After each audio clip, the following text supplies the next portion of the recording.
Hello, જય જિનેન્દ્ર. આજે આપણે જોઈશું કે લેફ્ટઓવર રોટીથી આપણે એની રોટી ચિપ્સ કેવી રીતે બનાવી શકીએ. બહુ જ ઇન્ટરેસ્ટિંગ છે અને લવડ બાય માય ટોડલર. સો પહેલાં છે ને રોટીને અલગ અલગ શેપમાં આપણે કટ કરી લેવાનું છે. મેં અહીંયા સ્ટ્રેટ કટ કર્યું છે, હોરિઝોન્ટલ. તમને જોવે તો તમે એને ટ્રાયંગલના શેપમાં કટ કરી શકો છો, હાવેવર યુ લાઈક. રોટીને એકવાર શેપમાં કટ કર્યા પછી આપણે એને એર ફ્રાયરની ટ્રેમાં ગોઠવી દઈશું. હું અહીંયા મોર્ફી રચરનું એર ફ્રાયર યુઝ કરું છું.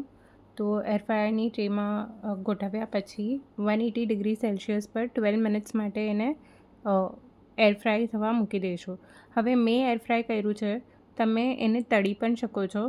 અને બસ તળ્યા પછી એના ઉપર ખાલી ઘી અને થોડો મરચું અને સંચળ, એટલે આપણું રોક સોલ્ટ, બસ આટલું એડ કરીને મસાલો મિક્સ થાય એવું કરી દેવાનું છે. એર ફ્રાયરમાં મૂક્યું છે એટલે મેં ઘી નાખ્યું છે, એટલે બધો મસાલો કોટ થઈ જાય.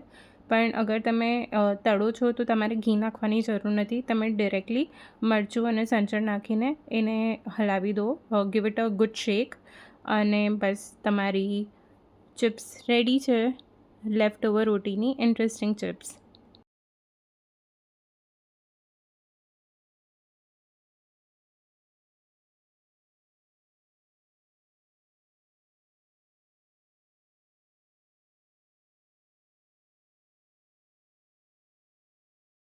Thank you so much for watching. Like, share and subscribe.